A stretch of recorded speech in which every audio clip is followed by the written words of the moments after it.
simpan dulu supaya konsentrasi dengar ceramah. Ustaz mau dengar ceramahnya, selama ibu pegang HP pasti ibu tidak konsentrasi, yang ibu lihat handphone. Saya mau lihat Ustaz, gampang. Caranya, ini bersih gambarnya, suaranya jernih. Gimana caranya? Itu kan ada kameramen saya, direkam. Gimana caranya Ustaz? Putar di YouTube.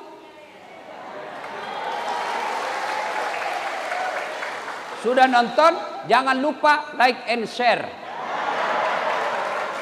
Kalau ada iklannya, jangan lewati. Kan biasa kalau ada iklan, lewati. Jangan, nonton sedikit. Satu, kalau Bapak nonton iklannya, Bapak dapat ilmu, saya juga ada macunya. Kalau ibu cuma langsung skip, ibu dapat ilmu, saya tidak dapat apa-apa. Dan kalau ibu Bapak nonton dengan iklannya, Bapak cuma menyisakan waktu 1 menit, Bapak sudah bersedekah untuk membangun markas kader ulama. Karena yang ada dalam YouTube itu bukan saya yang ngambil, ditabung untuk kita bangun markas kader ulama. Bapak Ibu kalau lewat itu dari Jalan Tamalandrea, dari BTP tembus ke Talasak City, ada di situ akan dibangun Masjid Bakti Dasat Latif untuk umat. Itu di YouTube. Bukan saya ngambil, bukan. Saya cukup dari travel saya untuk hidup saya. Tapi dari mana? Ibu bapak, nanti kalau bikin markas kader ulama, bukan pesantren. Apa yang saya mau bangun? Saya mau bikin markas kader ulama yang mubaliknya bikin orang tidak takut beragama. Saya tadi malam dikomplain sama ibu-ibu. Kenapa ini Ustadz setiap ceramah menghabisi kami ini ibu-ibu? Dalam hati saya, alhamdulillah berarti ini ibu dia perhatikan ceramah saya. Karena kalau tidak perhatikan pasti dia tidak tahu isi ceramah saya. Ya Bu ya. Nah ibu bapak saudara-saudara sekalian, kita simpan dulu handphonenya, kita dengar ceramah. Bisa? Nah, ibu bapak saudara-saudara sekalian, teristimewa Bapak, apakah namanya di sini? Komandan. Ya itu. Ya. Insyaallah saya lihat pangkat kombes kalau polisi. Kalau di sini berarti kolonel Pak ya. Mudah-mudahan dirahmati dan dicintai Allah Subhanahu wa taala. Mohon maaf Pak, saya tidak bisa sebut nama Bapak satu demi satu, saya takut salah pangkat dan jabatan, maka insya Allah Allah mencintai Bapak. Saya tidak bisa sebut satu-satu, karena juga kalau saya sebut semua satu-satu, saya tidak ceramah tapi ngabsen. Nah insya Allah, nah sekarang kita ulang tahun. Segala sesuatu yang Allah berikan dan memang kita mau dan Allah kasih, itu dengan taufik. Kita ingin berulang tahun, Allah kasih, itu taufik. Bagaimana reaksinya kita? Satu, bersyukur. Bagaimana cara bersyukur ulang tahun kesatuan kita? Yang pertama kalau kita muslim, mengucapkan hamdalah. Bagaimana caranya Ustaz? Alhamdulillahi Rabbil Alamin. Alhamdulillahi Rabbil Alamin. Dengan catatan ucapkan ikhlas dan usahakan didengar telinga. Karena ada juga orang biasa bersikir tidak jelas. Alamin. Apa artinya itu? Alamin. Kan biasa Bapak dengar toh. Apalagi saya biasa dengar itu di masjid. Sama-sama subhanallah dibaca. Sama-sama 33, sama-sama mulainya. Saya baru 11, dia sudah habis. Kan dia bilang saja semlah. Dullah. Apa itu dullah? Tidak jelas. Maka yang bagus, alhamdulillahi rabbil alamin. Segala puji bagi Allah, seru sekalian alam. Itu dulu, usahakan dengar telinga. Alhamdulillahi rabbil alamin. Namanya syukur bil lisan. Yang kedua, kalau kita muslim, apalagi? Maka kita sujud syukur. Sujud syukurnya di mana? Lebih utama kalau rumah ibadah, di masjid, di musholla. Tapi kita lagi di lapangan Ustadz, kita lagi di hutan, kita lagi tugas, kita lagi piket. Boleh. Di jalan, boleh Pak. Tapi lihat-lihat dulu, jangan sampai ada mobil lewat. Sujud. Lalu apa kita ucapkan?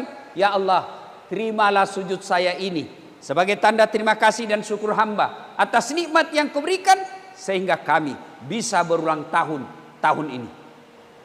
Karena ada prajurit tahun lalu masih ikut ulang tahun kita, kesatuan kita. Sekarang tidak lagi. Alhamdulillah Allah kasih umur yang panjang, maka kita ucapkan alhamdulillahirabbil alamin, lalu kita sujud syukur. Itu namanya bertasyakur. Yang kedua, kita lakukan apa itu? Bertafakkur.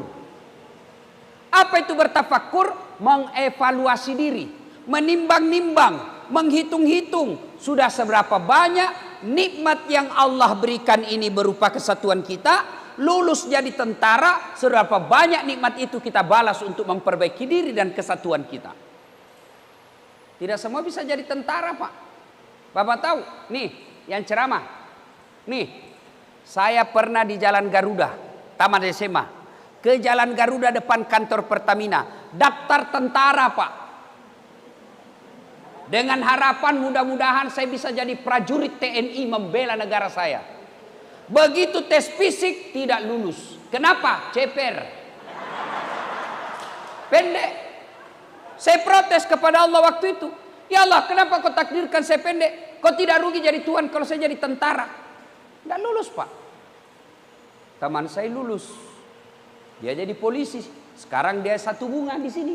Dia tugas reserse di Polda Sulawesi Barat. Waktu datang Kapolri baru-baru ini, saya ketemu, kau di sini, Bos? Iya, Ustaz. Setengah mati dia hormat-hormat. Ya, Ustaz, siap, Ustaz. Saya di sampingnya Kapolri. Kapolri di sampingku. Saya bilang, lihat kowe, Kapolri hormat sama saya. Ya, Ustaz. Kau hormat sama Kapolri? Saya Kapolri hormati, Bos.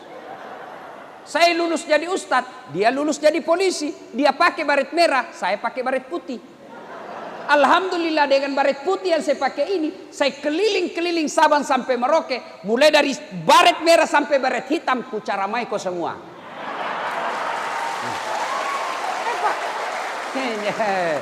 Ya Pak. Berarti saudara-saudaraku sekalian yang lulus jadi prajurit TNI, syukuri. Tidak semua diberikan. Ada juga yang lulus Ustaz, tapi ada pesepe-sepe. Nah, ada pelicin-licinnya dulu. Sekarang tidak ada lagi. Kalau kau beleng-beleng tidak mungkin kau lulus. Ya. Nah, cara mensyukurinya gimana caranya? Syukuri dengan cara apa? Jadilah prajurit yang baik.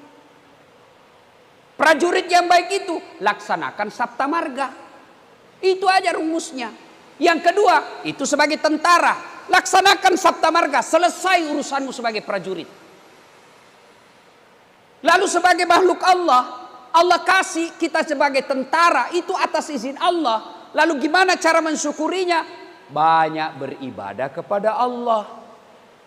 Ibadah apa? Tidak usah dulu yang ribet-ribet, tidak usah dulu yang neko-neko. Yang paling fundamental dulu, yang paling asasi dulu, yang paling dasar dulu. Apa? Haji. Bukan, haji perlu modal, Bos. Ngantri puluhan tahun. Apa Ustadz? Puasa agak berat, 1 kali aja 1 tahun, 30 hari menunggu. Lapar dan dahaga. Zakat perlu modal. Lalu apa dulu yang paling mendasar? Harus kau kerjakan 24 jam 5 kali. Apa? Sholat 5 waktu. Kalau kau bersyukur ulang tahun Bengdam sekarang ini, maka evaluasi bagaimana sholatmu selama ini. Di sini ada komandan kita. Apa sih namanya di sini, Pak? Kalau komandannya di markas ini? Bekangdam. KB Kangdam. Beliau ada pasti ajudan. Ada yang mana, Pak? Ini atau ini, Bapak? Ya Pak. Bapak punya ajudan kan? Punya. Kira-kira Bapak kalau panggil ajudan, ajudan? Mana ajudannya itu? Kalau kau dipanggil langsung kau lompat toh? Ajudan, siapa? Biar dia lagi makan telur asin, dia telan dulu. Siap komandan, perintah. Iya toh? Iya. Bos, ajudan. Kira-kira kalau dipanggil bisa kau, ajudan, tunggu dulu komandan. Mana kau berani? Ya, dia itu komandanmu, jelas strukturnya. Tapi kalau istrinya komandan, bisa kau tolak? Wah, lebih takut lagi, Ustaz. Kalau istrinya komandan, betul tidak ada pangkanya, tapi Ustaz lebih tinggi pangkanya dari komandan. Ayo. Ini prajurit. Mana ada yang tidak takut sama istrinya di sini? Orang takut sama istrinya di sini. Nah bilang sebenarnya kami Ustaz tidak takut sama istri. Cuma ini istri kalau ngamuk Ustaz dia datang ke istrinya komandan. Dan komandan juga takut sama istrinya. Ya bos. Nah ayo saudaraku para prajurit TNI. Nih ajudan. Berapa lama beliau di sini? Paling lama 2 tahun. Pindah lagi. Tapi begitu takutnya kita sama komandan kita. Mana ada prajurit dipanggil. Ajudan.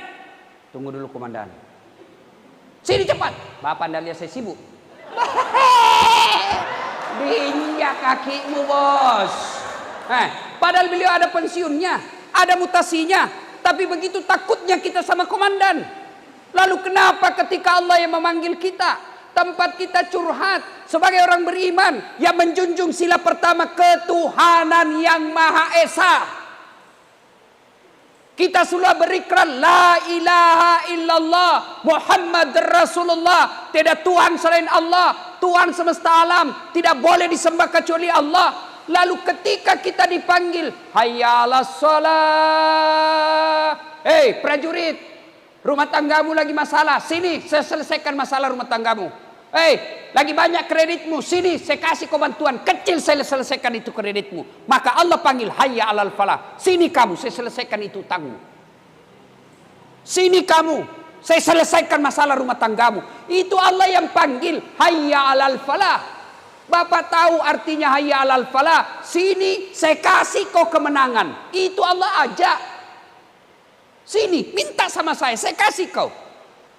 Ini Pak Komandan, pernah kira-kira diumumkan, saudara-saudara sekalian, kau minta sama saya kasih kau semua apa yang kau mau. Pernah? Pret.